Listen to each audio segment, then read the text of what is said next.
Hi all railway എക്സാംസിൻ്റെ date വന്ന് വരും നിങ്ങൾ ഓൾറെഡി അറിഞ്ഞതാണ്. ഇപ്പോൾ ടെക്നീഷ്യൻ ഗ്രേഡ് 1 ആൻഡ് ഗ്രേഡ് 3യുടെയും എക്സാം ഡേറ്റ് ഔട്ടായിരുന്നു.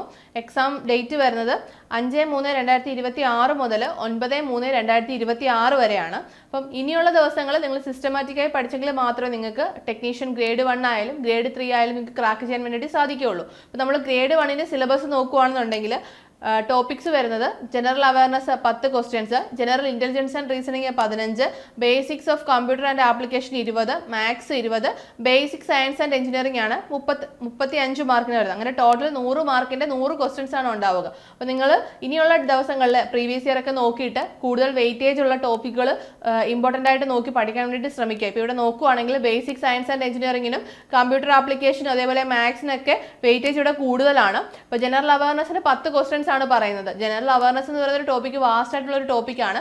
പക്ഷെ നിങ്ങൾ കറണ്ട് അഫയേഴ്സിന് മുൻതൂക്കം കൊടുക്കുക. ഒട്ടുമിക്ക എക്സാംസിലും ജനറൽ അവയർനെസ്സിന് 10 മാർക്ക് വരുന്ന ആ ഒരു സെക്ഷനിൽ നിന്ന് കൂടുതലും കറണ്ട് അഫയേഴ്സ് ആണ് ചോദിക്കാൻ സാധ്യതയുള്ളത്. അതുകൊണ്ട് തന്നെ നിങ്ങൾ ഇനിയുള്ള ദിവസങ്ങളിൽ കറണ്ട് അഫയേഴ്സ് റിവൈസ് ചെയ്യുക.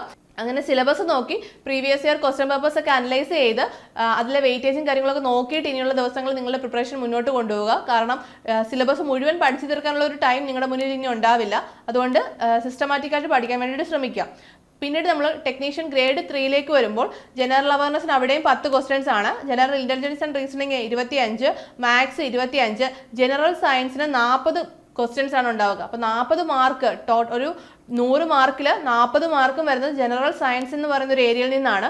ജനറൽ സയൻസിന് ഇമ്പോർട്ടൻസ് കൊടുത്ത് പഠിക്കാൻ വേണ്ടിയിട്ട് ശ്രമിക്കുക. അപ്പം ALP അപ്ലൈ ചെയ്തവർ ഓൾറെഡി ടെക്നീഷ്യൻ അപ്ലൈ ചെയ്തിട്ടുണ്ടാവും. അപ്പം നിങ്ങൾ ALPക്ക് വേണ്ടിയിട്ട് പഠിക്കുമ്പോൾ അവിടെയും സയൻസിന് ഇമ്പോർട്ടൻസ് ഉണ്ട്. അപ്പം നിങ്ങൾ സയൻസ് സബ്ജക്റ്റുകൾ കുറച്ച് കൂടുതൽ ഇമ്പോർട്ടൻസ് കൊടുത്ത് പഠിക്കാൻ വേണ്ടിയിട്ട് ശ്രമിക്കുക. അപ്പം ടെക്നീഷ്യൻ ഗ്രേഡ് 3 ആണെങ്കിൽ തന്നെ 40 മാർക്ക് സയൻസിനാണ് വരുന്നത്. അപ്പോൾ നിങ്ങൾ പ്രീവിയസ് ഇയർ ക്വസ്റ്റ്യൻ പേപ്പേഴ്സ് ഒക്കെ അനലൈസ് ചെയ്യുക, പ്രീവിയസ് ഇയറിലെ ക്വസ്റ്റ്യൻസ് ഒക്കെ വർക്കൗട്ട് ചെയ്യുക. അപ്പോൾ നിങ്ങൾക്ക് ധാരാളം മോക്കുകളൊക്കെ ചെയ്യുമ്പോൾ നിങ്ങൾക്ക് ഒരു ഐഡിയ കിട്ടും. അപ്പോൾ ഇനിയുള്ള ദിവസങ്ങൾ അങ്ങനെ മുന്നോട്ട് കൊണ്ടുപോകുക. ഒരു ടോപ്പിക്ക് പഠിക്കുക, അതിനെ റിലേറ്റ് ചെയ്തിട്ടുള്ള മോക്കുകളും കാര്യങ്ങളൊക്കെ ചെയ്യുക.